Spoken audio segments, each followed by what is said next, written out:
Coming up on the RotoWire Fantasy Football Podcast, I'm dead in Circa Survivor. Bengals loss, Jaguars loss, life is hell. Nick Whalen and I here to talk all about that and more coming up.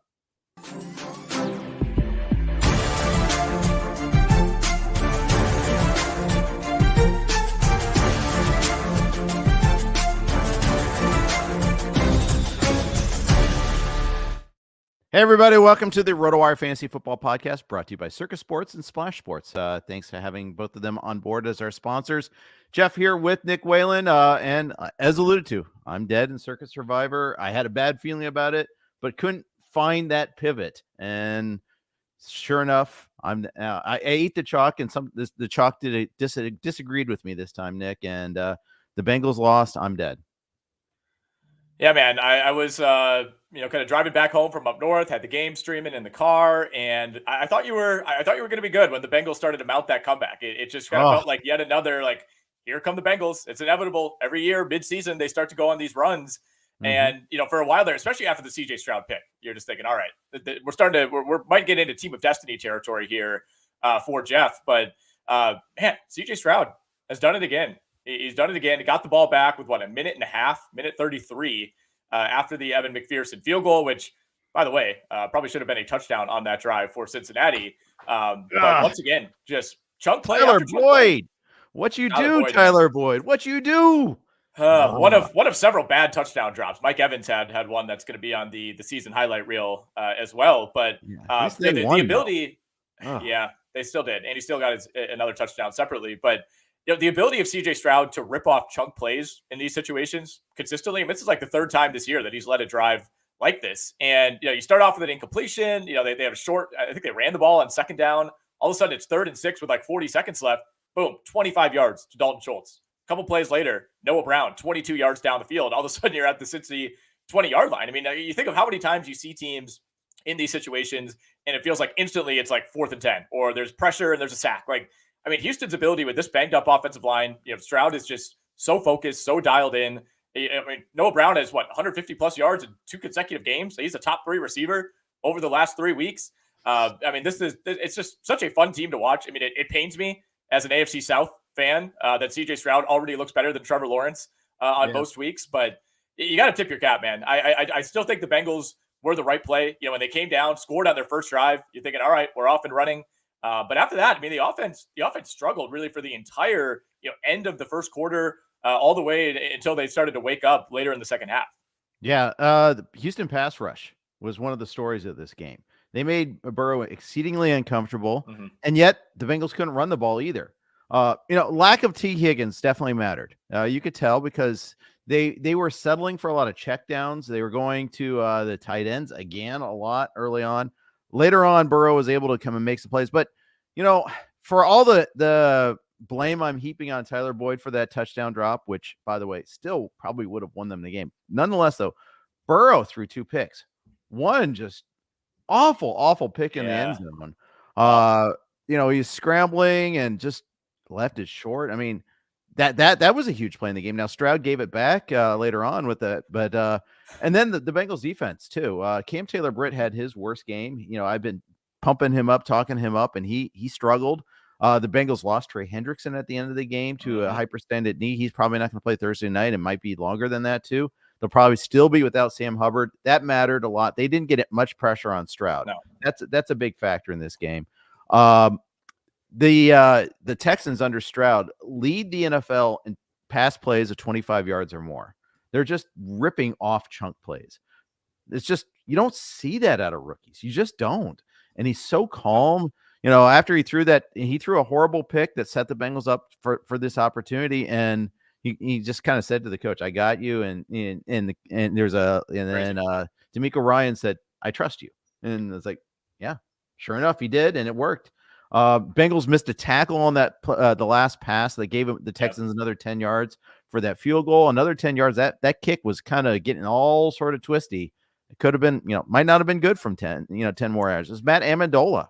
Not Dare Ogunbowale on the kick. No, not Dare. Singletary was running like crazy. The Bengals couldn't tackle.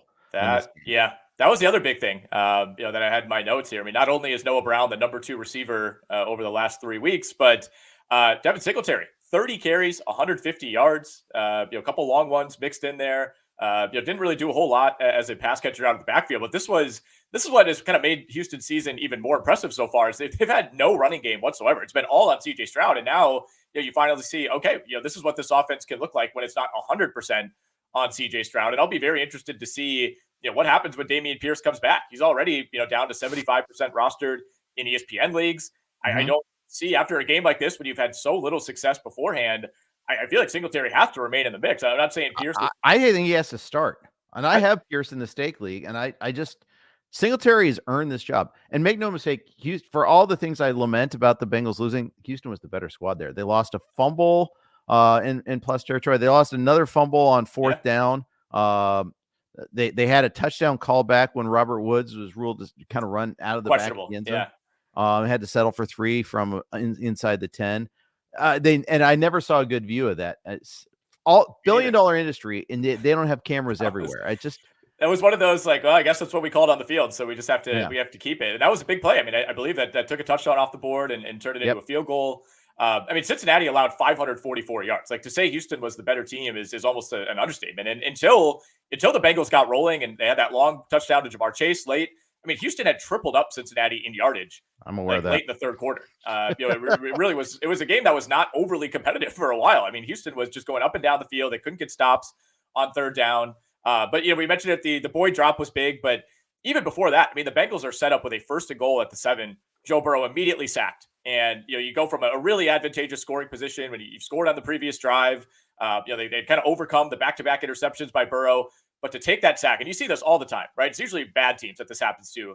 But to lose that advantage, all of a sudden, you're kind of like a 2nd and long, despite it being 2nd and goal. The Bengals started to press a little bit, still got a pretty reasonable look to Boyd. Run play after that got stuffed. Did not love that. And you know what, though? But they could have called Mixon twice to run up the gut, and it would have been the same exact result. It would have been 2 touchdowns. I mean, 2 timeouts called by Houston, and then the drop touchdown from shorter distance. The fact is, Burrow threw a dime to Tyler Boyd, hit him in the hands. The Bengals go up by, the Bengals would then go up by 4 instead of tying, but for that, and Houston would have had to go the distance, score a touchdown. Now we've seen them do it, but at least the probability would have a lot higher. So despite that, the clown show on 1st and 2nd down, it would not have mattered. So no, it wouldn't have. Frustrating game certainly for Cincinnati. I guess at least the Ravens lost as well. But still felt like one throughout. It felt like Houston was going to run away with it for a while. Then it felt like Cincinnati was inevitably going to come back and somehow sneak out this win at home. They were never really going to cover. That was never much of a consideration. But a demoralizing loss for Cincinnati. You mentioned some of the injuries as well. Got to be keeping an eye on T. Higgins. I mean, they play on a short week now at Baltimore on Thursday night. And Higgins isn't going to play.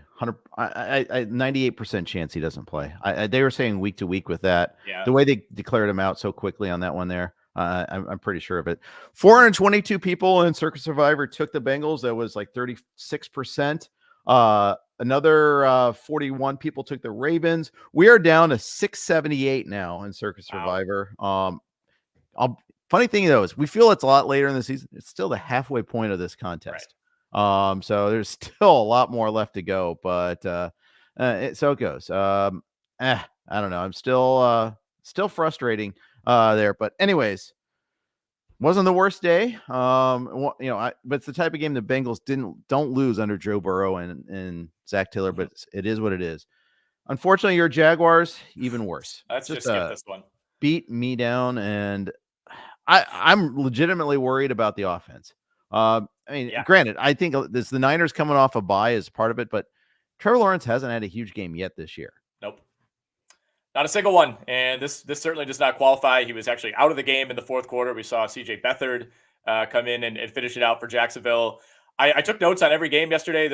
I couldn't even get myself to write anything down about the Jags. I was so frustrated. I mean, I told you all week, Jeff, that I was going with like the extreme emotional hedge. Like I had 49ers big and pick 'em. We used the 49ers -3 in Circa. Another great week there. We are 3-0-1 heading into tonight, where we have Buffalo to cover 7 against Denver, by the way. So it ended up working out okay for me, where I was certainly prepared for this result, but man, for the Jags to not even be competitive in this game, to allow the 49ers to come right down after the Jags, of course, do their usual 3-and-out. They've been one of the worst first drive teams, if not the worst in the entire league all season. They never do anything on their first drive. They go 2 3-and-outs. 49ers score on their first 2 drives. After that, the Jags defense started to provide a little bit of resistance. It was a 10-3 game, late in the second quarter. 49ers did tack on a field goal. Jake Moody barely puts one in before halftime, but just got completely outclassed in the second half. Second play of the second half, 49ers got the ball. George Kittle just runs right past Devin Lloyd, who is supposed to be this young up-and-coming linebacker for the Jags. He's really struggled through his first season and a half. I mean, there was just no safety help whatsoever. Lloyd wasn't even really close. And once Kittle ripped off that touchdown, you kind of knew it was over. Lawrence threw a couple of picks. One of them, ball was deflected, or he's kind of hit as he threw it. Not necessarily his fault. The other one went off the hands of Tank Bigsby, believe it or not, who now has, I think, 3 turnovers on like 3 of his 10 touches on the year. I mean, Lawrence did like rifle it at him from 2 feet away, so not 100% on Bigsby, but it just does feel like anytime he touches the ball, bad things have happened. Christian Kirk lost a brutal fumble that should have been returned for a touchdown. The 49ers, just a weird play where I don't think they realized that the defender had not been touched. Like the whole team kind of came out, onto the field to celebrate, and they were flagged for this kind of bizarre, like unsportsmanlike conduct that was never really explained on the broadcast. But I'm pretty sure at least that's what brought back the touchdown. But this one could have been even more out of hand. I mean, the Niners were desperately trying to get Christian McCaffrey a touchdown at the end of this game to extend the streak. And people on Jags Twitter were upset about it. I actually don't care. I think in that situation, if it was Travis Etienne going for the record, I would be fine with it. I think it's a unique enough situation. It's a unique enough record. Christian McCaffrey's a pretty likable player. Like I wanted him to get the record. It didn't really affect the game at that point. But still, it was just kind of, twisting the knife at that point where you're already up 31 points. Only thing I had against that was you're exposing him to injury. Sure. Unnecessarily so. And for the amount of usage McCaffrey gets for his injury history, that's why I would have had a problem with it. I don't care about the whole running it up thing. These are professionals, whatever. That part didn't bother me so much, but it was shameful just because I thought, hey, you're taking an unnecessary risk, especially when the whole world knows the ball's going to him in one way, shape, or form. Well, I think the Jags knew too, and that's why he didn't punch it in. But really, not a whole lot else to say here. Unsurprisingly, Travis Etienne not able to really get anything going on the ground. He actually was relatively efficient, but the Jags had to get away from the running game early, of course. Another game with Calvin Ridley only having 3 targets, especially with a pass-heavy script. I mean, that's pretty disappointing. The Jags play calling was just atrocious. It felt like the Niners just kind of knew where everything was going. I think they were the supremely better coach team, and this was yet another reminder to me that Jacksonville's good. They'll make the playoffs, hopefully. They'll be frisky. They're still a team that I don't think you want to play, especially in Jacksonville. But there is a gap, Jeff, between teams like San Francisco and Philly and Kansas City and Baltimore, and then a team like Jacksonville that is firmly tier 2, if not even tier 3 after this. Yeah, I'd agree with that. Unfortunately, I was wrong about this game. I thought the Jags were kind of, they had that good stretch before the bye, and they were able to get through all the travel days and all that, and better times were ahead. And nope, I was completely, utterly wrong about that one there. Indy, New England. This was a game that was what Germany declared war on us after subjecting them to that game. Just a horrible, horrible, horrible game. At least especially if you're a Pats fan, just horrific offense. Again, Mac Jones was just an inexcusable interception in the end zone, or red zone, I should say, just short of the end zone. The problem was it wasn't in the end zone. It was such a bad throw. And then Bailey Zappi ending the game with the fake spike interception. I mean, what a perfect way to end that stupid game. I mean, just it's stupid. Play stupid games, win stupid prizes. It was such a perfect ending to that game. Yeah, it was so shocking to see all of a sudden Bailey Zappi come in because, it's not like Mac Jones got hurt. Like of all time to bench your quarterback, it's like, all right, it's the desperation drive at the end of the game. Zappi, get in. You're leading us to victory here. Yeah. The fake spike was comical. The throw into like quadruple coverage, also comical. Yeah. I mean, this was about what we expected, right? We also used the Colts -2 in the Circa contest. A little bit more of a sweat than we wanted it to be. I thought the Colts would actually be able to score a little bit more on New England. This is the first time all year that the Colts have not scored 20 points in a game. So I guess in a roundabout way, credit to the New England defense. But it was not a banner day for Minshew. He threw a pick as well. Jonathan Taylor saw the vast majority of the snaps at running back for Indy. Finally, Zach Moss only had 1 carry in this game, but Taylor 23 carries for 69 yards with a long of 10. He could not get anything going once again, but you like to see the increase in snaps at least if you're a Jonathan Taylor owner. Pats racked up 167 rush yards, 4.6 yards per carry. That was kind of the one saving grace, I guess, for New England. This was the first time in a long time where we saw significant holes, or at least Ramondre Stevenson not being like hit 1 yard after the line of scrimmage. So they seem to be making some minor progress in that regard. But I mean, New England, this is a bottom 3, bottom 4 team right now, and I think any conversation about them snapping out of this, of Bill Belichick, finding a way because he's Bill Belichick, they've lost 6 out of 7. They are at the Giants next week. That should be a winnable game. After that, I don't know if they win another one, man. I mean, this is just a catastrophic season for New England, and we say it every week at this point, but it's still jarring. Just where this franchise has been for the last 20 years to see them, kind of at the bottom of the league right now. But it's a reminder that everything is cyclical, and you can't be sitting on top for that long. I mean, most teams have a 3 to 5 year run. New England did it for 20 years. Yeah, I saw some quotes from like Robert Kraft being disappointed in this season. I'm like, you know what? Shut up. Just shut up. You've had you're such okay. a good run. You're fine. Yeah, it sucks now, but welcome to the underworld there. It's not everything you touch turns to gold, turns out. Who knew? I was disappointed in the Colts' offensive output. The Pats, though, they were moving the ball between the 20s better, but they'd always get sacked on third down, or they'd have a bad throw or something like that. Let's move on from that game because we've said enough about that game. Please. Fun game. Minnesota Vikings. Joshua Dobbs. Fun if you're a Vikings fan. Not fun if you're a Saints fan, except you got to see the full Jameis Winston experience in this one in the second half of this game. What a treat, right? To get some Jameis. Obviously, he came in and threw 2 picks, about what you expect. But the offense had an immediate spark once Jameis Winston came into this game. A much-needed spark because Minnesota led this game 24-3 at the half. They went up 27-3 earlier in the second half. After that, the New Orleans defense finally clamped down. After the Vikings go up by 24, their remaining drives were punt, missed field goal, punt. And they really shut it down late, when they were trying to just kill clock pretty ineffectively, by the way. They for as well as Josh Dobbs played in this game, they didn't really trust him to do a whole lot. Late in this one, they were just kind of running Ty Chandler into the line after Alexander Madison went out with a concussion, and the Saints, had their opportunities, but that's the big difference, I guess, with Derek Carr, where it's like, all right, we need you to drive 80 yards to get us a touchdown. Derek Carr is just going to keep checking it down.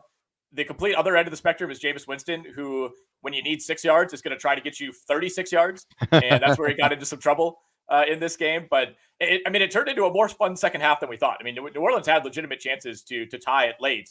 A.T. Perry, the rookie, stepped in for Michael Thomas, who I think Michael Thomas played like 2 snaps in this game. He was out on the first drive. So we saw a lot more A.T. Perry, a lot more Chris Olave. Very down games for both Taysom Hill and Rashid Shaheed. Shaheed especially has been boomer bust all year, so you kind of know what you're signing up for there. But Taysom Hill had strung together 3 or 4 really effective games in a row. Yeah. I think that'd be a good spot for him. Only played 20 snaps. Well, I think that's some of that's the Jameis effect too, and also the fact that they were down so far. Right. When you can't do the ball control running game thing when you're chasing points like that. Winston unlocked Olave. That was one thing. Chris Olave, 0 targets in the first half. Let me repeat that. 0 targets in the first half for Chris Olave. What are we even doing here? I know Olave is part fault for some of the shortcomings early in this year, but my goodness, just a travesty. Now they're on bye this week in week 11, so they'll come back in week 12, and they said that Carr will probably be back by then. He has a concussion, and he also hurt his shoulder again, but they said it wasn't serious on the shoulder. I mean, I think they're maybe better off with Winston with all that comes with him.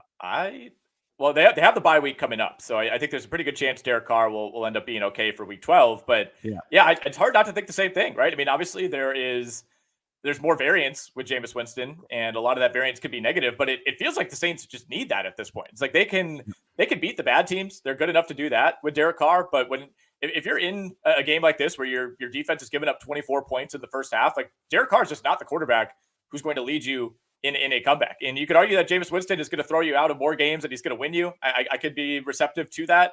But I would bet internally there are some players on this team that would rather have Jameis Winston just because he's at least willing to take the chances that Derek Carr is not.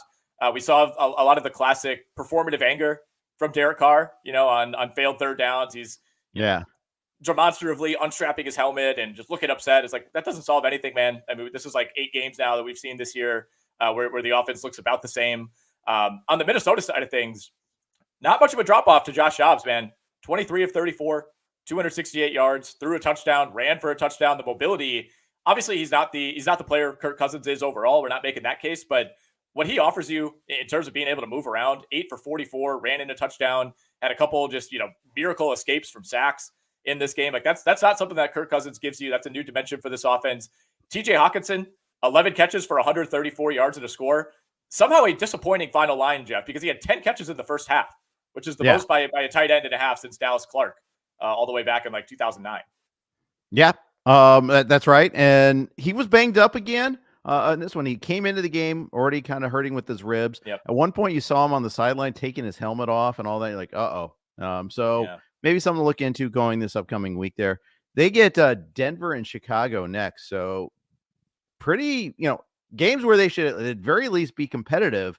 They could be 8-4 going into their bye. They very well could be. They're in the driver's seat for that 7th spot right now in the NFC, right? I mean, they're a game and a half up on Tampa Bay. They're 2 games up on Washington and Atlanta. You feel pretty good, I think, if you're Minnesota. Although, New Orleans, I think they'll still end up being okay just by virtue of this division being so bad. And I think they only have one opponent remaining with a winning record on their schedule, so that's going to help them. But I mean, Minnesota, we could keep going out, right? I mean, Broncos, Bears, Raiders are their next 3 games. I mean, they could win all 3 of those. It does stiffen up a little bit. They play the Lions twice in the final 3 weeks. They play at Cincinnati in mid-December, but they do get a home game against Green Bay. That should be very winnable. They could pretty easily go, I'm trying to do the mental math here very poorly. I mean, they could go like 4-3 the rest of the way, and that's probably good enough for that 7th spot. Especially with head-to-head wins over Atlanta and New Orleans. I mean, those are big. Those are really big. And the win over the Niners was massive for them there. That just saved their season. So hard to overstate the importance of that one there. But good vibes all around for the Vikings right now. And no one really thought that when they started off 0-3. It's pretty wild there. We are on the Blue Wire Network. Before we get to Cleveland and Baltimore, let's hear the ads from the Blue Wire Network. All right. Thank you for your indulgence on that. Browns and Ravens. My one solace of the Bengals losing this week was seeing the Ravens gack a big lead against the Browns. Yeah. Improbable. Totally improbable. At halftime of this game, Deshaun Watson was 6 of 20 for 79 yards and a pick 6. He was 14 of 14 in the second half. That's the quarterback they traded for. All of a sudden that came on. Some big scrambles in there. Yep. They had a lucky pick 6. They had to get there still. But the fact is the Cleveland defense came as advertised in the second half. The Ravens only ran like 47 plays. I almost think I think they got into this whole we're cruising mindset again. We're at home, we're cruising, took their foot off the gas a little bit. I don't want to read too much into this for the long term for the Ravens, but it was a massive win for the Browns. Massive win, unlikely win. I mean, it was 24-9 Baltimore, well into the second half. The Browns scored a touchdown to make it a 7-point game, but that was a 10+ minute drive, 17 plays by Cleveland. So, I mean, they didn't finish off that drive until like 2 minutes left in the third quarter. You still felt like Baltimore was in control. They scored a touchdown with about 11.5 minutes left. That was the Gus Edwards 1-yard run. But Cleveland answered that right away. And then the pick 6, I mean, that was just an egregious play by Lamar. Just pretty inexcusable in that spot. 2nd and 8, it's not like that was a desperation, 3rd and 16, and you just got to get a first down. I mean, it was just kind of a lazy throw, a lazy play. Just almost feel like he just kind of went out on autopilot for a moment. And, Cleveland even tried to give the Ravens a break after that. They missed the extra point that would have tied the game. So Baltimore's still leading after that play. They end up punting on their next drive. And then we see Cleveland go down for that ultimate game-winning field goal. Baltimore, every loss this season has kind of been like this, right? I mean, they've only trailed for something like 16 minutes all year. Every other team that has those numbers through 10 weeks has basically been like undefeated or has one loss, and they've now lost 3 games this year, all in similar fashion. Ben Solak from The Ringer had a good stat on the Ravens. Over the last 2 regular seasons, they've lost 7 games with Lamar Jackson healthy, and they've had at least a 75% win probability in the fourth quarter of all 7 of those games and at least a 90% win probability in the fourth quarter in 5 of 7. That's just astounding. Just astounding. Let's talk Keaton Mitchell. Had that 39-yard touchdown run. He had a catch for 32 yards. He got 11 snaps. Yeah. I understand some certain semblance of loyalty to your team, to what your other players, and I know they didn't have a ton. I know they didn't have a ton of offensive plays, but that's inexcusable. I really just don't understand what they're doing here. Justice Hill got 13 snaps too, so it wasn't like he was on the field a lot and he barely touched the ball. But you've got a playmaker, you got to use them. I mean, I know I'm trying to find things to criticize the Ravens at some points, but I figure the genie's out of the bottle. You got to use them more. Yeah, the only thing I could think of is, he was still kind of nagged by that hamstring later in the week, but it certainly didn't look like it, right, when he was out there. I mean, 13 snaps is pretty wild. It actually ended up being a similar split to what we saw last week. Gus Edwards, 28, Hill, 14, Keaton Mitchell, 13 yesterday.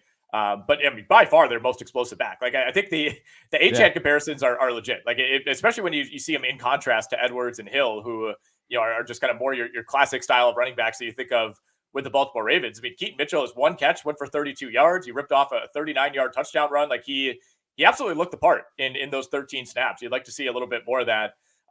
Good day for Jerome Ford, 17 for 107 for him. Kareem Hunt, not efficient, but got his touchdown, from the 1-yard line. He goes 10 for 32. And, no other major notes for me here. Odell Beckham, didn't play very many snaps, was only targeted twice. One of those went for a 40-yard touchdown. Zay Flowers had a nice day. Rashad Bateman actually played a ton of snaps, didn't really do anything with said snaps. And then on the Cleveland side, Amari Cooper just continues to be one of the more underrated veteran receivers in the league.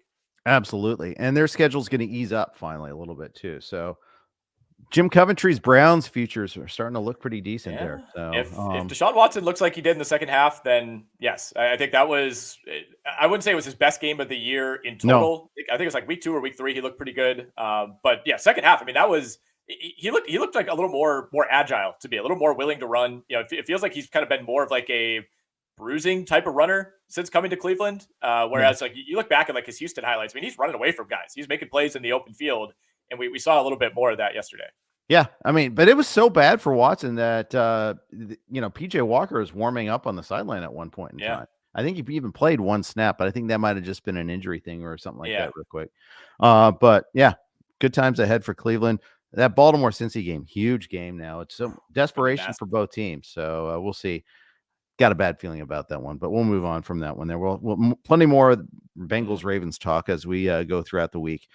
Pittsburgh-Green Bay. This is one where, once again, the Steelers get outgained and win. They're 6-3 now, and it's the same script every week. Every single week, it's the same for the Steelers. All they do is win games by like exactly 4 points. We were on Steelers -3. Took them in staff picks. Took them in my article. I didn't love the number. But luckily Green Bay, missed an extra point, and that's the reason that this was a 4-point game instead of a 3-point game. But you're right. I was pretty impressed by how Green Bay played offensively in this one. I thought this would be a spot where there would be a big kind of comeback from what we saw last week against the Rams, and they actually moved the ball. I think this was, Jordan Love finished 21 of 40. He had 2 picks. This is the best he's looked to me for a complete game in a while. It was taking more shots downfield. The Packers had 4 different receivers catch a pass of at least 20 yards. And 3 of those 4 went for 30 plus. I mean, that's just not something that we've seen out of the Packers offense. A.J. Dillon did the unthinkable and had a 40-yard rush in this one. He goes 9 for 70. Saw a lot of Aaron Jones. He was not super effective. Felt like Pittsburgh was prepared for that. But really, the Packers' run defense, I think, was the biggest liability on their side. I mean, Rob Domofsky of ESPN had a good stat. They allowed 3.6 yards per rush before contact to Najee Harris and Jaylen Warren. 3.6 yards before contact. Najee Harris has been getting hit in the backfield consistently every single week, and Green Bay just could not do it. I mean, those 2 guys combined for 183 rushing yards on 31 carries. Both were over 5 yards per attempt for the day. Both had touchdowns. And that made up for the fact that Kenny Pickett looked awful, and the Steelers could not throw the ball whatsoever. Yeah. Those Pickens and Deontay Johnson shares are just shriveling up there. It's just, I mean, a week after Deontay Johnson had a huge game, finally broke his touchdown slump. He goes 1 for 17 yards on 4 targets. Pickens gets 4 targets. What what team has their top receivers get 4 targets apiece? That's where we're at right now with that. Just I mean, 14 completions for Pickett, man. It was brutal. It was awful. I mean, Pittsburgh lucky to get over 300 yards of total offense. Obviously the passing game didn't contribute much of that. Yeah, they 2 interceptions late saved the game for the Steelers here, but this game was in doubt the whole way. But a lot of people actually found Pittsburgh as their Bengals pivot, if you will, in Survivor, and good for them. Bad for me, but and the best part about that is now you don't have to worry about the Steelers anymore. You picked them, you've gotten by, and you can move on. But hey, they're 6-3. They're going to be like that team that will get crushed in the playoffs, but they're going to get there. I think they're going to get there. Yeah, I mean, the AFC North is going to be so much fun down the stretch. I don't think Cincinnati's going anywhere. Yesterday's result aside, a couple other notes from this game: Christian Watson is now down to an NFL worst 42% catch rate on his targets this season. That is the worst by far by any qualified player. Jordan Love has thrown 5 interceptions targeting Christian Watson this season. Some people were getting on Watson for the one at the end of the game. I don't know what Watson's supposed to do there. That was just kind of you got to get it to the goal line thing. Kind of similar to what we saw, like the Dak CD Lamb play last week, where that one was completed, but Pittsburgh had guys just like blanketing the entire goal line and the entire end zone. It's not like it was a bad throw or a bad play by Watson, but the point remains that he's not a contested catch guy whatsoever. And he basically has to be wide open or he's not bringing it in. Yeah, that's absolutely right. That is who he is at this point in time in his career. Yep. Before we get to all the glory that was Tampa Bay and Tennessee, quick note from our friends at Circa. Get ready for the ultimate big game parties at Circa Resort and Casino. Super Sunday is in Las Vegas this year. Watch the big game poolside at Stadium Swim's big game viewing party. Massive screen, booming game sound, and a view of the pyrotechnic and visual effects throughout the game. Snag the best seat in the sun with daybeds, poolside boxes, cabanas, and more. Or touch down at the world's largest sports book, Circa Sports, for the Big Game Bash. 3 stories of football glory, featuring a 78 million pixel screen. Book your seat with a variety of reservation options, including bottle service, open bar, stadium-style food, and more. Don't miss these legendary viewing experiences on February 11th. The Big Game Parties, only at Circa Resort and Casino. Reserve today at circalasvegas.com. All right. Tampa Bay did what they had to against Tennessee. This game was actually probably less competitive than the 20-6 score indicated too.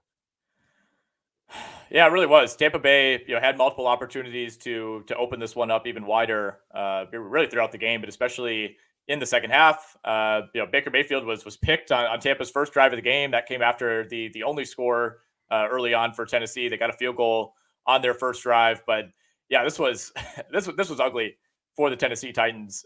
Will Levis, I wouldn't say he was necessarily the issue. There was just not a lot open for him. 19 of 39 for 199 and a pick. The running game gave them absolutely nothing. Derrick Henry 11 for 24. Tajay Spears 5 for 18.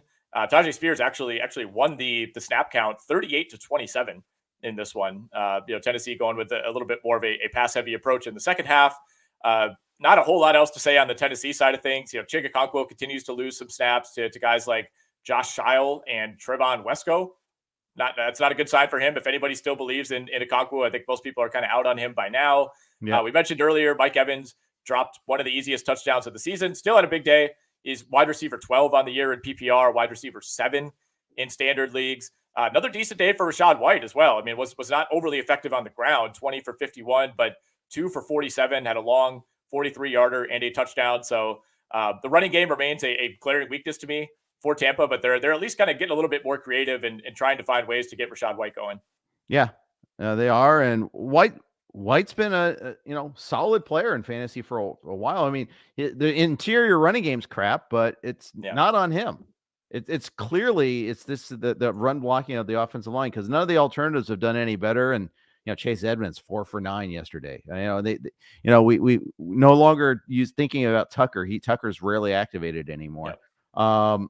But White always catches a few passes. In fact, 2 for 47 is actually kind of a disappointment for him, but he did score on that one long touchdown, so it made it all worth it. But he's been solid. It's, going into the season, it was always Godwin and Evans are kind of like considered a toss-up. Evans has clearly won that war. Yet he had, as you alluded to, one of the worst drops of the season. It was almost too open I guess was the issue for Evans. But still, you'll take the 6 for 143 and a score. His I guess kind of late career breakout season, unexpected breakout season continues. Contract year. Well, contract year, and continues to slowly ascend up like the all-time touchdown list. I mean, he's like knocking on the door of like top 10 of all time in terms of touchdown receptions. Has done it with so many quarterbacks, so many situations over the years. Interested to see what he's going to have left in the tank beyond this year, because I think the way he's played, there's going to be some interest this offseason. No other real notes for me here. Tennessee they had like 209 yards, I think, of total offense. Yeah. So that's just 3.5 yards per play. There's not going to be a lot of fantasy takeaways there. The home Titans, road Titans thing just holds up every single time, it seems like. Crazy. Mike Evans, is he a Hall of Famer? Ooh. In my mind, yes. I think I'm a little bit more generous with stuff like this. He's got the ring. The numbers, I think the numbers are going to be there, especially if he can just turn in like 2 more decent years before like the usual wide receiver fall off in your kind of early to mid 30s. I think he's going to have a really strong case. But it's going to be the most like touchdown dependent case that we've seen. Not that the yards haven't been there, but he's always been more of a touchdown guy versus someone like Julio Jones who's going to bank on the yards. Right.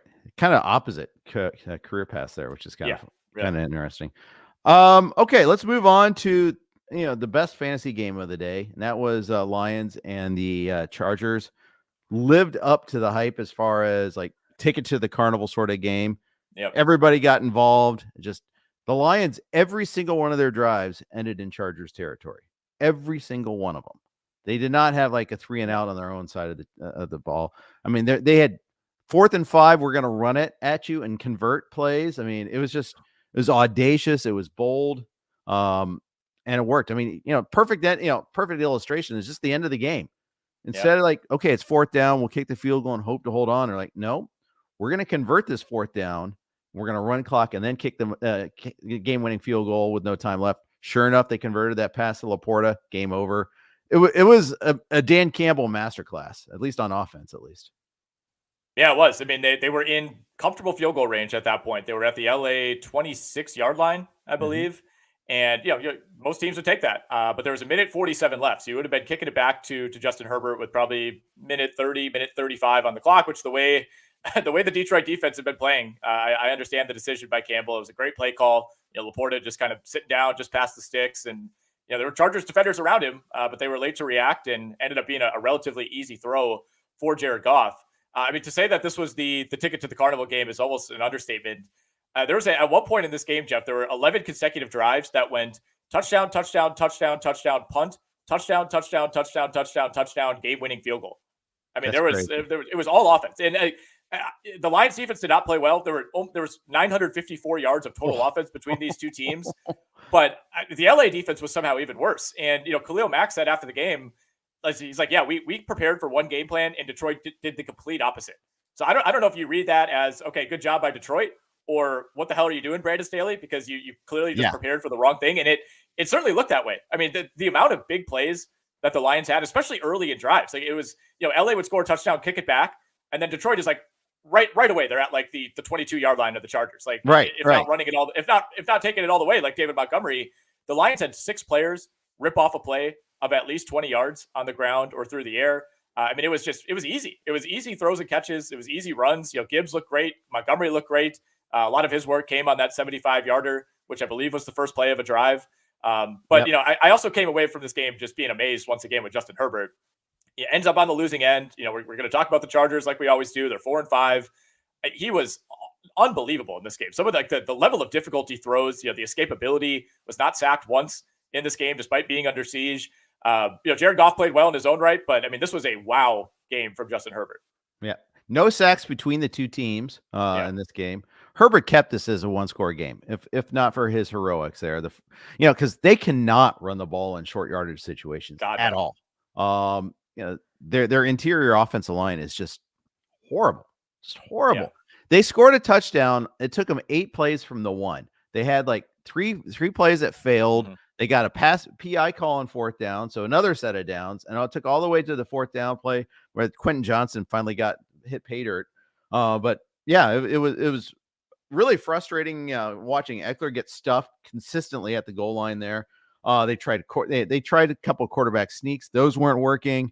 They can't get any push up the middle at all. Yeah. So they had a 16-play drive where 8 plays were from inside the 6-yard line. Yeah, at one point. That's right. that was the Chargers offense. And they also scored what was at the time the game time touchdown on a 4th down. Right. Yep. I mean, in a situation where, I believe they tried to run Eckler up the gut on 3rd down. He was stuffed, and they clearly were not comfortable going with that again. So, you're asking Justin Herbert to make a play in a difficult situation. And speaking of 4th downs, by the way, I mean, just to add to the craziest of this game, Detroit and LA combined to go 7 of 8 on 4th down. That's crazy. It was insane. It was just unbelievable. It's a beautiful thing. Detroit's defense, they got their secondary needs some help. They got toasted on the regular by Keenan Allen. But opposing defenses opposing elite receivers are doing the same thing to the Chargers week after week, whether it's Tyreek Hill or it's Amon-Ra St. Brown, Travis Kelce one week. The top receiver on the opposing team seems to have a massive day. If you just have a baseline of minimum competent quarterback play, not talking to you, Jets, but anybody else, like you got an elite receiver, they're going to have a day. CeeDee Lamb had a day against them. It kind of started the whole unlocking of the Dallas passing offense. Yeah, you're totally right. I mean, St. Brown is up to wide receiver 7 now on the year in PPR, and that's with a missed game and a bye. So, ranks even higher on a per game basis, but 30.5 PPR points for him yesterday. Both of these teams, to me, still searching for a second receiver. Quentin Johnston went 4 for 34, got his first touchdown. That's nice. Jalen Guyton had a score as well. Never really felt like either of those guys were truly established. It was pretty much Keenan Allen or bust. And Keenan Allen actually went out of this game for a little bit, and it looked like, oh boy, this might be Detroit's chance to finally get a stop here. But he came back, was responsible for that touchdown on 4th down. And a very similar split for Detroit. St. Brown 8 for 156, and then Khalif Raymond, Sam Laporta, Brock Wright, Jameson Williams, Josh Reynolds, all those guys, 2 or 3 catches for 20 to 40 yards. But we did not see Donovan Peoples-Jones, by the way. He was inactive yet again. I think it's a rib injury for him. So he's yet to make his Detroit debut. And Gerald Everett, by the way, did not play in the second half, who I foolishly used in my DraftKings contest with a back injury. So something to monitor there on the Charger side. Yeah. Jameson Williams' biggest impact was blocking downfield on Montgomery's long run. It was pretty cool to see him hustling like that. And I'm sure that earned him some points and maybe even some snaps later on, but he's just not a part of the offense on a regular basis. And I need some justification for rostering him in that dynasty league that we're talking about. Let's move on to another fun game, although it didn't start off as fun. Seattle and Washington. This game for about 3 quarters was really frustrating. From a fantasy perspective, I used 3 components in my DFS, my DraftKings lineup here. I used Sam Howell, I used Terry McLaurin, I used DK Metcalf. 2 of the 3 of those really were super disappointing for about 55 minutes. McLaurin got a couple catches late to salvage something at least, but Metcalf, if it weren't for that last drive, he would have had a bad fantasy day too. Yeah. I mean, what a catch and run by DK to set up what was the game-winning field goal. Just a really nice route, and then kind of able to run through a couple of tackles, tacked on probably 10 or 15 more yards, and you're listening to the live call, and they're saying, "Go down, get down." And I think they're glad. I mean, they executed that perfectly. I think he went down with 16 seconds. I mean, that's if you have a competent veteran quarterback and a good coaching staff, 16 seconds is no problem to get down there and get the spike off. Seattle executed it perfectly, was able to walk it off on the kick. Decent day for Geno Smith, who ended with 369 yards. The 2 touchdowns, both of those come in a little bit later. That's fine. I still didn't think Geno looked all that great. Seattle really struggled on 3rd downs. There were so many 3rd downs that somehow ended with Geno, desperately about to step out of bounds and just kind of throwing the ball away. Seattle was already 30th in the NFL in 3rd down percentage coming into this past week. And they were 4 of 14 on 3rd down, whereas Washington was 7 of 15. That was a way that Washington was able to hang around. But Seattle got to almost 500 yards of total offense. Like they probably should have had more points on the board in this game. Kenneth Walker, 19 for 63. We saw a decent amount of Charbonnet as well. He looked good, 6 for 44. Kenneth Walker also had the long catch and run for a 64-yard touchdown as well to salvage what was a nice fantasy day for him. But I'm still just a little wanting on Seattle. Like this was a game that it probably should not have come down to a last-second field goal. I 100% agree. The kind of a miracle drive at the end for the Commanders. where Diami Brown made a nice cut on the tying touchdown there. And, the Commanders, I mean, first of all, for Geno, it's the center square. It's the free square that you get if you don't put up numbers against the Commanders, we got problems. Secondly, you're absolutely right about DK Metcalf. My reaction was the exact same. Listening to the announcer, got to go down. Don't be greedy. No, you needed those 10 yards. Jason Myers from 53 is not a sure thing in the rain. Come on, are you kidding me? No, get those yards. DK did. Yeah, exactly. It might have been longer. I mean, it was still a 43 yarder. I think Metcalf picked up, like I said, 10, 15 yards. I mean, you would have been looking at probably a 55 yarder at best. Yeah. I thought he did the right thing there. I mean, I was actually kind of shocked at how much they were getting on him. But yeah, 2 big catches for Metcalf. He had a 17 yarder earlier in that drive to kind of get them in position to be able to take a shot over the middle and get down with time on the clock. But it's just kind of what Seattle does. They're 6-3. They do it much differently than Pittsburgh, but neither of these teams necessarily feel like they should be at 6-3 right now. Right. We did see, by the way, Charbonnet outsnapped Kenneth Walker in this game. Walker still owned the early downs, but Charbonnet was the exclusive third down back for Seattle. Walker's getting the ball a ton when he's on the field. It's almost getting to the point where it's like a tell for Seattle. But Charbonnet's been the more effective back of late. Partially, maybe because he's in slightly better situations on third downs, but the yards per carry has been better. He's picked up significantly more first downs per carry than Walker has. But I thought Walker looked pretty good. Like, it's not really a knock on him. I think Seattle has 2 legit backs. Yeah, I think you're absolutely right that Walker gets the hard carries and Charbonnet comes in and hitters counts. It's the whole Tony Pollard thing all over again here again. So kind of see that there. Commanders are just Howell's didn't throw any picks today, yesterday. Did get sacked 3 times. He does enough that he still should be starting, but I also don't think he's good enough to be your future. I think you need to start. You should be thinking of that succession planning too. And I feel the same about Geno. They're part of the vast middle of the NFL. And better than being, you're not the Giants, at least. Hey, segue. Let's talk Giants and Cowboys. Oh boy. Get it over with. Yeah, man. Dallas had 640 yards of total offense. They were outgaining the Giants by over 500 yards at one point in the second half. The Giants, put together some semi-competent drives toward the end of the game, but this one went about as expected. It got a little messy early on when Dallas had a couple of punts. Dak threw like a bizarre interception that looked like it was going to take points off the board, but I mean, Dallas was able to basically effortlessly move the ball down in big chunks throughout the entire game. Cowboys also had a ton of penalties. Like, this probably could have been worse. 9 penalties for 83 yards. Of course, somehow, despite Dallas putting up 49 points, it was a huge letdown game from Tony Pollard. Again, so a lot more Rico Dowdle, as the Cowboys hinted we would. Obviously, he was the guy in there late once this got out of hand. Great day for Brandon Cooks, 9 for 173 and a touchdown. CeeDee Lamb continues his ascent. Basically, I think like a month ago, Jeff, you called him out on the XM show.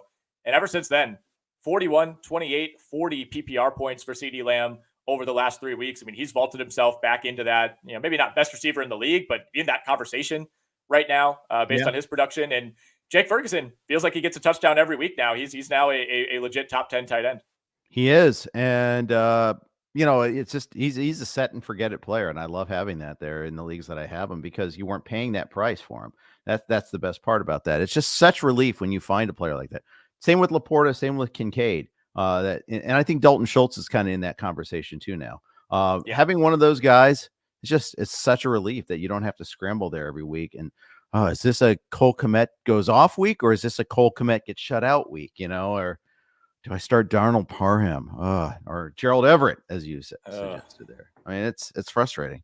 Trey McBride's entering that conversation too, by the way, and that's our next game. I don't think there's much else to say about Dallas. No, it went as expected. All right. Yeah. I mean, if you took Dallas minus 16.5, you felt pretty good about it by like midway through the second quarter. Yep, absolutely. All right, let's move on to Arizona, Atlanta, because there's a lot more meat to chew on this one here. First of all, Trey McBride did go off, but that's burying the lead because Kyler Murray was great. Maybe not great, but he was very good in his return to action. The thing I liked seeing was just all the running. Just seeing him run, some scrambles. He looked like shot out of the cannon at times. 6 for 33 on the ground with that touchdown where he's just an expert ball fake. 19 of 32 passing. I mean, This was kind of a game where it was back and forth. Arizona was trailing in the finally took the lead in the third quarter. Atlanta rallied for a lead, but it was too little, too late. Arizona wins, and got to say, I was just pretty impressed with how Arizona rallied under Kyler Murray. Yeah, impressed with Arizona. They got a huge defensive stop on a 4th down midway through the fourth quarter. That was huge. Yes. At the time, Atlanta was pushing to take the lead, which they eventually did on their next drive, but left a little bit too much time for Kyler in that offense. To about 2 minutes, 30 seconds on the clock, they go down. Executed that final drive perfectly, got into comfortable field goal range, and Matt Prater basically just had to hit an extra point. I had 2 things written at the top of my notes for this one. One, Atlanta is terrible. They cannot be trusted. 2, like you said, Kyler Murray looked like Kyler Murray. That was the big question coming in was, is he a little skittish? Is it going to take him some time to gain comfortability in that knee? Not that I saw, man. He only had 33 rushing yards, but if you counted up the amount of yards that he had scrambling around behind the line of scrimmage, it was probably well over 100. I mean, he had a couple of those, Kyler plays where his legs are moving faster than anybody else, escaping trouble. You mentioned the touchdown on the read option, just a really, really nice sell by Kyler Murray. Something that's subtle, but then when you see other quarterbacks do it poorly, you realize, how great of a sell that was for him to just kind of trot in when Atlanta was kind of selling out for that very play. So I thought Kyler looked great. James Conner was back in action. He looked good as well. We should mention Desmond Ridder had to come in for Atlanta, and the Falcons ended this game with 70 passing yards. So despite racking up 185 rushing yards, despite finally giving Bijan Robinson 22 carries, they just couldn't do anything through the air, which that's about as expected. Yeah. Even before Taylor Heineke got hurt, he was terrible. 8 for 15 for 55 yards and a touchdown, 3 sacks. Ridder came in and they actually moved the ball a little bit. And Ridder had the rushing touchdown as well. That's something he does bring to the table that Heineke really can't do. They did feed Bijan finally. 22 for 95 and a touchdown, 1 catch as well. Tyler Algier still had 9 carries. So they had 41 carries in this game. For not protecting a lead, that seems like a lot. But then again, when the passing game is so tragic, I don't know. Just abandon all hope with Kyle Pitts and Drake London, I guess, is the real answer here. Yeah, London was making it work earlier this season. It was kind of a Garrett Wilson blueprint, right? Where it's just like, well, if the volume's there and you can make enough tough catches, which we'll talk about Wilson in a moment, some of the plays he made last night. Drake London had a couple difficult catches just to get his 3 for 36. But any hope that Taylor Heineke was going to step in and have this kind of Sam Howell effect on this offense, where the yardage is up and maybe the mistakes are up as well, but they're at least moving the ball. Yeah, even before he got hurt, he wasn't doing anything. 8 for 15 for 55 yards. Yeah, absolutely. Before we move on to the nightcap here, a quick note from our friends at Splash Sports. RotoWire is proud to partner with Splash Sports for the 2023 fantasy football season. Splash Sports empowers gaming commissioners to earn by creating contests. Commissioners can set up contests, add their style, and enjoy the evolving Splash Sports platform for customized preferences. From daily to season-long contests, Splash Sports caters to various playing styles, such as DFS, Pick X, and traditional Survivor. And unlike traditional sports books, Splash Sports pitch you against friends and family, not the house. Splash goes beyond betting, a space where friends can connect, strategize, and share in the excitement of sports. RotoWire will be running weekly DFS tiers contests on Splash Sports all season. Can you beat the RotoWire experts? Visit rotowire.com/splash to enter today. All right, Nick, let's get to the scintillating nightcap. Raiders over the Jets. The Jets have now gone 36 drives without an offensive touchdown. Just a monument to futility here. Yeah, I was pretty shocked when they mentioned that stat on the telecast. It checks out. It is the Jets, but even by their standards, that seems like a lot. They could not punch one in for the life of them, man. And once the Raiders scored their touchdown in the fourth quarter, you just felt like, how could the Jets possibly match this? Like when they went down by more than 3, you just kind of felt like it was over, and you were waiting all game for the Zach Wilson killer mistake, and boy did that come. That interception to Robert Spillane at the Las Vegas 15-yard line. Yep. Oh man, it was the one throw all night that it felt like Wilson did not like. He has a penchant to just throw the ball as hard as he possibly can, and for whatever reason, he decided to float that one a little bit and gave Spillane just enough time to come over. He had a receiver. He had a guy open for probably an 8 or 9 yard gain if he just bullets that one in there. and he took a little bit off of it, and it was just enough for Spillane to get over and make that play. Jets still had one last gasp at the end, and it actually looked like Tyler Conklin knocked the ball out of Garrett Wilson's hands on the final Hail Mary. Hell of a play by Zach Wilson just to get that throw off and get it to where it needed to be. But look, if we're talking about the dynamics of a Hail Mary, and that's why you lost the game, there are probably bigger issues afoot here. Jets offensive line, just still bad. Wilson was only sacked twice, so this wasn't like a big Max Crosby takeover game. But we also, excuse me, in what should be or should have been a pretty good matchup for the Jets to be able to run the ball. 13 for 28 for Breece Hall, who just had no room all night. Yeah, and the thing is, if you can't get beat in the passing game, well, you're going to just put that extra guy in the box all the time. Hall has no chance. I don't think it's on Hall at all. I think it's just that, they highlight him and, just try to prevent him. Hall had 3 catches for 47. Garrett Wilson, 9 for 93. Every week he's getting I will give Zach Wilson credit on one thing. They are feeding Garrett Wilson. He recognizes that Garrett Wilson is their best receiver. You're going to give him plenty of volume. So he gets there in PPR leagues on volume, even if the quality of the targets aren't very good.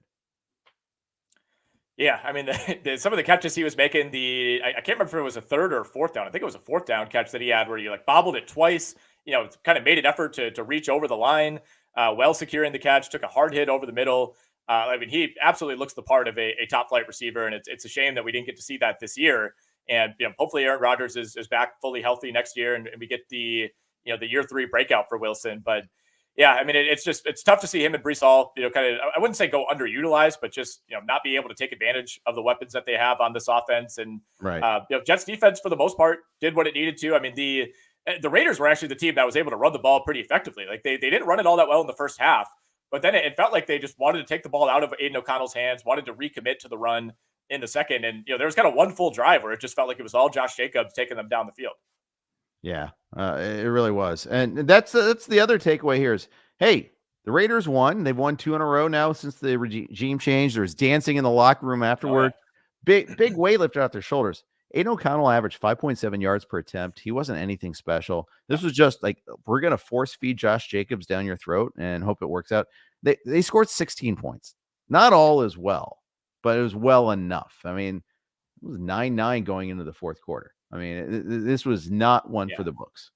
I think we need to be careful with the Raiders. The vibes are up. There's no question about it. There was dancing in the locker room. I think firing McDaniels, money stuff aside, was in the best interest of this team. But you beat the worst team in football last week in the Giants, and then you basically took advantage of Zach Wilson being the 2nd worst quarterback in the NFL this past week. So I don't know that the Raiders have figured anything out. I don't know that they've turned a corner. And their next 2 are against the Dolphins and the Chiefs. So I think these are pretty good spots for me to fade the Raiders. Dolphins, Chiefs, Vikings, the next 3 games, and there's a bye week sandwiched in there after the Dolphins and Chiefs games. In fact, I'm using I am alive in a different survivor pool where I actually use the Cowboys. I didn't have to save them for Thanksgiving. So in that league, I'll be using the Dolphins against the Raiders most likely this week. Yeah, there's more options on the board this week. I wouldn't mind using the Chargers against Green Bay. I mean, if you got Jacksonville, they're home for Tennessee. In theory, should be a bounce back spot. If you still have the Lions or you're not saving them for Thanksgiving, they get the Bears at home. Cowboys are at the Panthers. There are a lot more spots this week than in week 10. Yeah. Some tricky ones though too. Houston, playing Arizona now is no longer a walk. Vegas isn't as much of a walk as it was before. I mean, hey, teams get better. Some teams will get worse. I mean, can't play the Giants every week. And that's the problem. And sometimes some bad teams are also playing against the Giants too. So we'll see about that. Before we sign off, let's whip through a few of these Q&As, and then we'll get you out of here because I know you got a hoops contest coming up. I mean, hoops podcast because you're the busiest man at RotoWire right now. George says, should I trade Kenneth Walker after his big game? I'm worried about the Seahawks schedule. Who could I target to get and he needs running backs. And that's the problem. It's doing running back for running back trades, the challenge trades. Those don't happen very often. But I don't know. I mean, do you want to? I mean, I feel like you're trading for someone who's probably worse than Kenneth Walker, right? I don't know who you're targeting in that situation. We could combine I wouldn't really be looking with to sell one him. here. Could you target Breece Hall for would you offer Kenneth Walker for Breece Hall or Saquon Barkley? No, I'd rather have Kenneth Walker. Yeah. I mean, maybe Breece Hall. I don't want Saquon right now. Just not knowing what that Giants offense is going to look like. I don't, even if they move away from DeVito, it's like, I think Matt Barkley is the current backup. Yeah, like you could go back to Tyrod at some point. Yeah. I don't think any of those are good situations for Saquon. I think you just kind of have to eat that one. Yeah. It's the same offensive line, both New York teams. That's one of the big problems. It's not just quarterback. It's also the lines in both of those situations there. Right. All right, let's move on. Lineup. Well, CJ or Lamar in this upcoming week. CJ gets Arizona. Lamar obviously gets the Bengals. We talked about that. I mean, the fact that we're asking the question says how much CJ Stroud has moved up. Right. I think I would go CJ Stroud at this point. So I mean, he outscored Lamar this past week. He outscored Lamar by 30 2 weeks ago. He outscored Lamar in week 8 as well. They've been comparable, through even Lamar's best weeks. Stroud has been over 20 pretty consistently. I would lean Stroud here given the matchup. Yeah, I think so too. I still think Arizona's a pretty bad defense. I don't think Kyler changes that. I agree. Quincy Davis says, I've got Goff. Do I drop him for Purdy or Dobbs? No, I don't think so. Goff's good. Dobbs has been better actually in terms of fantasy. Runs. So yeah, right. I mean, he's got 3 straight 25-point games. I mean, I still wouldn't be looking to drop Goff necessarily. I mean, I get you don't want to be carrying 2 quarterbacks in a 1 QB league. I would certainly take Goff over Purdy still. But I mean, Goff versus Dobbs is like a legit debate. It really is. Yeah, it is. Last question from Jeff Rogers. Should I drop Zay Flowers for Noah Brown or Singletary? Ooh, if you really need running back help, then maybe Singletary. My guess, though, is that we don't see Houston rushing for 150 yards very often, if at all, the rest of the way. Noah Brown, to me, I mean, pick him up if you can. I still would. I think Zay Flowers gives you a higher floor. If you have like 3 wins right now and you're just shooting for upside, then yeah, maybe. But I would still take Zay Flowers over Noah Brown. Yeah. One thing to say about Noah Brown, he's been awesome 3 weeks in a row now. But Robert Woods was hurt first, and now last week Nico Collins was hurt. I don't know what happens when they're at full capacity. How often does Brown see the field? Because is it a Brown breakout or is this CJ Stroud throwing him open? That's the tough call. I mean, it might be a little both. I mean, I think one of the things with Stroud is every route is available. Maybe he is unlocking some potential here, but it's going to be a crowded receiver room when they have everybody healthy. Mm-hmm. So I don't know. It's close on Flowers versus Brown. I think if you need running back help, Singletary I think is going to start, but I think he's had 1 game where he's been able to run the ball effectively too. Yeah. Yeah. I mean, you could try buying somewhat low on Keaton Mitchell if people are discouraged by his usage and you think that increases at some point. But yeah, I mean, Noah Brown he's still the number 3/4 receiver. I know he's played well enough to go higher than that, but I think a lot of it is, Nico Collins just, being limited last week and then not playing this week. Yeah, I think so too. I think that's exactly right. All right, that's going to wrap up today's podcast. Thanks everybody for tuning in. Thanks to Circa and Splash for supporting us. And we've got, free agent podcast as always tomorrow, among other things, from Joe and Jake. So make sure to lock it in. So hit that subscribe button if you could, please. And if you want to check out RotoWire and check out all of our work, go to rotowire.com/pod. Get that free peek behind the paywall. Thanks for listening. Have a great day.